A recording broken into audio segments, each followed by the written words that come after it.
Bonjour, monsieur le professeur Patrice Debray. Bonjour à vous, bonjour à vos auditeurs. Merci beaucoup et je suis très content de vous voir ici à Phnom Penh. Donc, vous êtes ici depuis quelques jours, n'est-ce pas? Depuis quelques jours, très exactement 3 jours, Pour la conférence scientifique améliorer les connaissances et les compétences pour de meilleurs soins. Qu'est-ce que cela veut dire?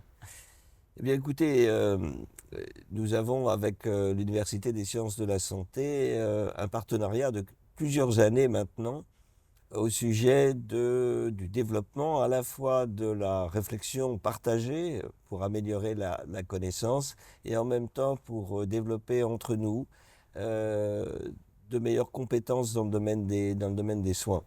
Et donc cette réunion, qui était une réunion présentielle, fait suite à de nombreux échanges virtuels par visioconférence et également est la deuxième du genre puisque nous avions déjà fait une conférence du même type en 2023. Donc, comment tirez-vous, par exemple, le bilan de cette conférence?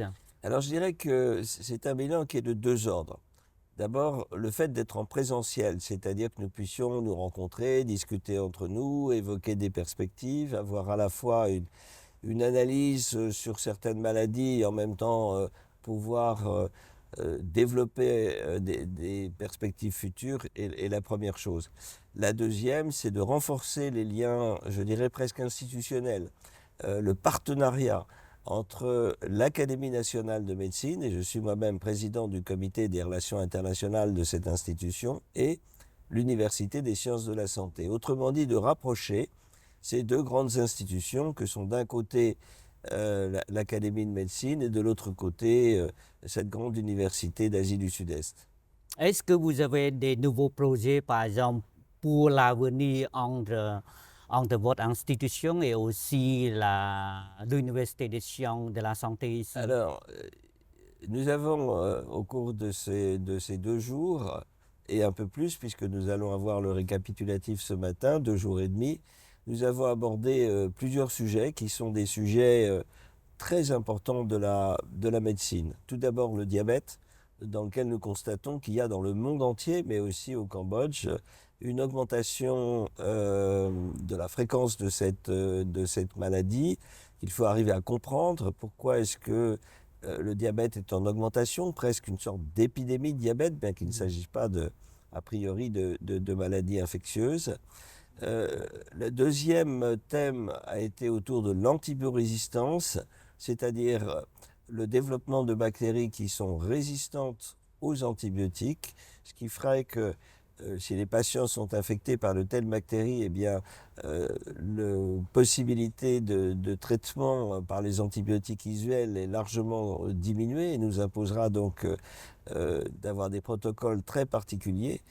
Et il faut comprendre pourquoi il y a cette antibiorésistance, pourquoi il y a des souches de microbes qui circulent dans le pays qui sont plus sensibles aux antibiotiques usuels.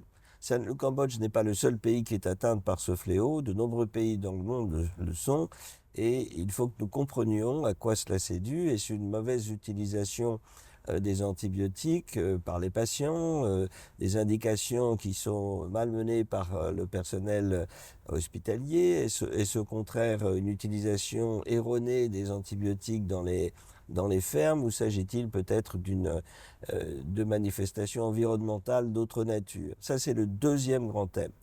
Le troisième grand thème a été de parler de deux cancers, un cancer infectieux qui était lié au virus HPV, c'est-à-dire un virus qui donne à la fois chez les femmes des cancers gynécologiques, mais aussi chez les hommes des cancers de la sphère ORL et des cancers du pénis particulièrement fréquents dans cette région du monde. Et il faut que nous comprenions pourquoi de tels virus donnent des cancers et insister aussi sur la prévention par le vaccin. Et enfin, le quatrième thème, qui traite également de cancers infectieux, c'est le cancer du foie qui pose de graves problèmes ici, puisqu'il y a une fréquence importante de tels cancers et qu'ils sont difficiles à traiter, même par des interventions innovantes comme l'utilisation de l'immunothérapie et diverses pratiques médico-chirurgicales.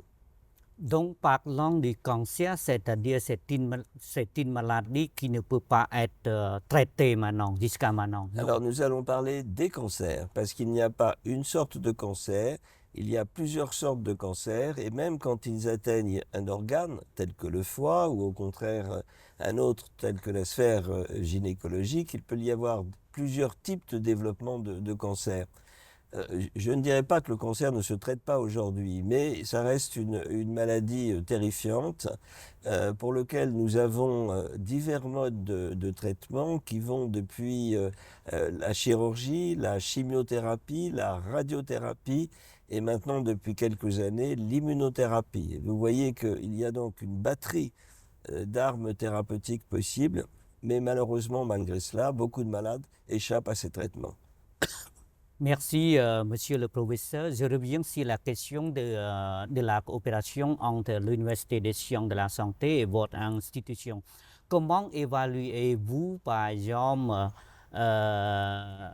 l'ancienne coopération, c'est-à-dire la coopération du passé jusqu'à maintenant, et l'avenir de la coopération entre votre institution et la... Tout d'abord, je vais m'exprimer en tant que président du comité des relations internationales de l'Académie de médecine, une institution prestigieuse en France. Cette institution a une politique internationale et le Cambodge est un pays prioritaire. Pourquoi? Alors, tout d'abord, nous avons avec le Cambodge, beaucoup de mes collègues, mais la France en particulier, un partenariat, je dirais, historique depuis très longtemps dans l'esprit, dans l'amitié que portent les médecins français pour le monde et particulièrement ici pour l'Asie du Sud-Est. Le Cambodge est un pays qui est particulièrement apprécié. Et il est apprécié d'autant plus qu'il y a eu dans le passé de nombreux échanges. Il y a beaucoup d'étudiants qui sont venus en France parfaire une formation complémentaire, participer à nos activités médicales, qui sont revenus ici. Et nous avons le souci de poursuivre ce partenariat, qui est un partenariat qui s'est installé dans l'histoire, et de le poursuivre à la fois dans les différentes sphères de la médecine, c'est-à-dire la pratique médicale bien sûr, mais aussi chirurgicale, et également la biologie. Le deuxième point sans doute, c'est parce que le Cambodge revêt à certains égards certaines particularités épidémiologiques, certaines particularités cliniques aussi, qui sont différentes en Europe.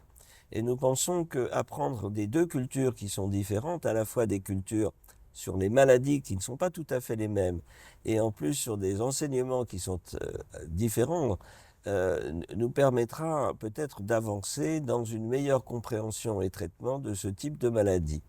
Donc, pour nous résumer, je dirais qu'il y a deux choses qui sont un petit peu différentes. L'une, c'est le partenariat historique, l'amitié franco-khmer que nous avons depuis longtemps et le fait que nous travaillons ensemble à travers des générations maintenant sur un certain nombre de sujets. Et le deuxième aspect fait que les développements de certaines pathologies, la fréquence épidémiologique ne sont pas les mêmes dans des pays d'Asie du Sud-Est et en Europe. Et par conséquent, c'est pour les uns et les autres une nouvelle forme d'appréhension de la culture professionnelle. Merci, monsieur le professeur Patrice Debré. Merci beaucoup pour votre temps précieux. Merci beaucoup de cette interview et mes salutations distinguées à tous vos auditeurs. Merci beaucoup encore une fois. Merci.